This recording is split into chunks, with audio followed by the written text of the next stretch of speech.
sabi na we will cite him in contempt. Contempt, sir, priso yan eh. Mr. Chairman. So the next to interpolate, yes, Congressman Paduano. The former president is not yet recognized in telling this committee and me to cite you in contempt. I never cited you in contempt. But, believe you me, I will not hesitate to cite it in contempt if you violate these proceedings.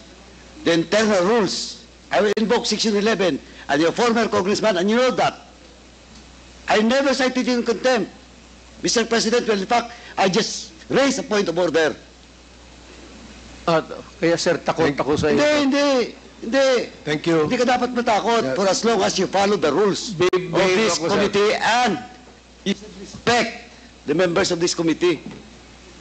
I will Thank you, Mr. Chairman. behave, sir, because of you. Thank you, Congressman Paduano.